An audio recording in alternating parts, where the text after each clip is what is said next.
নাহমাদুহু ওয়া নুসাল্লি আলা রাসূলিহিল কারীম আম্মা বাদ। প্রিয় ভাইয়েরা, আমি আজকে আপনাদেরকে তদবির সম্পর্কে কিছু কথা বলবো। কারণ অনেকে আমাকে মহাব্বত করে, আমাকে ভালোবাসে, এই সুবাদে বিভিন্ন ধরনের কথা আমাকে বলে, বিভিন্ন ধরনের তদবিরের বিষয়ে জানতে চায়। এর জন্য আমি বলতে চাই যে আমি যে জাতীয় তদবিরগুলো করি, এই সমস্ত তদবির বিষয়ে কিছু কথা বলতে চাই। আমি যারা আমার সাথে তদবিরের বিষয়ে সম্পর্ক রাখতে চান, আমি সকল ভাইদেরকে বলবো, আমি প্রথমে বলতেছি, নাজায়েজ কোনো বিষয় নিয়ে, কোরআন হাদিস সমর্থন করে না এমন কোনো বিষয় নিয়ে আমার সাথে কেউ যোগাযোগ করবেন না, আমার সাথে কেউ কথা বলবেন না।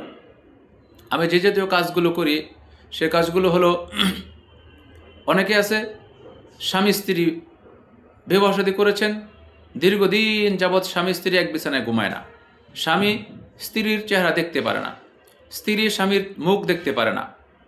একদিকে একজনের মুখ দেখলে অন্যদিকে তাকিয়ে থাকে, একজনের চেহারা দেখলে স্বামীর দিকে তাকাইলে, স্বামী স্ত্রীর দিকে তাকাইলে অন্যদিকে তাকায় থাকে।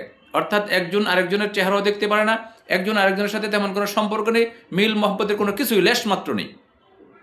যাদের স্বামী স্ত্রীর মিল মহব্বতের লেশ মাত্র নেই, একটা ফাংশনে একটা বিষয় এ ব্যাপারে কথা বলতে পারেন। তারপরে মনে করেন অনেকে মেয়েদের বয়স অনেক হয়ে গেছে, আমার কাছে আসে যে হুজুর মেয়ের বয়স তো অনেক হয়ে গেছে, আমার 4 জন মেয়ে, 3 জন মেয়ে, কোনো মেয়ের বিবাহ শাদী হচ্ছে না। দেখেন, এই যে মেয়েদের বিবাহ শাদী হচ্ছে না, এই সকল বিষয় তো দুনিয়াতে ডাক্তারি কোনো চিকিৎসা নেই। আলহামদুলিল্লাহ, বুজুর্গদের আমলের দ্বারা এগুলোর বিভিন্ন ধরনের ব্যবস্থা রয়েছে, বিভিন্ন ধরনের তদবির রয়েছে স্বামী মেয়েদের বিবাহ শাদীর বিষয়। তারপরে আবার আমার সাথে অনেকে যোগাযোগ করে কথা বলেন যে সন্তানাদি অবাধ্য, সন্তানাদি কথা শুনে না। যে সকল ভাই বোনেরা এই সমস্ত জামালার মধ্যে রয়েছেন, সন্তানাদি অবাধ্য হয়ে গেছে, সন্তানাদি কথা শুনে না, ওই সকল ভাইরা আসতে পারেন।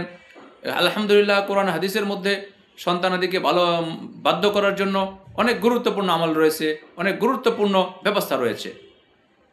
তারপরে অনেকে বলতেছেন যে হুজুর লক্ষ লক্ষ টাকা দিয়ে আমি ব্যবসায়িক প্রতিষ্ঠান খুলেছি, কিন্তু আমার ব্যবসায়িক প্রতিষ্ঠানে কোনো ধরনের বেচা কিনা নেই, আমার ব্যবসায়িক প্রতিষ্ঠান সবসময় একেবারে কোনো লোকে আসা যাওয়া করতেছে না, কোনো লোকে আসা যাওয়া করতেছে না, আমি তো ব্যবসায় লস আর লস।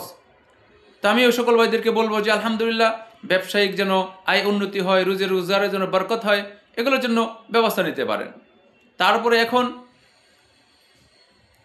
আমাদের মাঝে অনেক সমস্যা রয়েছে যে সাধারণত ফকিরের কাছে যাওয়ার পরে, আপনার ওঝার কাছে যাওয়ার পরে জাদুটোনার মাধ্যমে অনেক মানুষ ক্ষতিগ্রস্ত হইতেছে।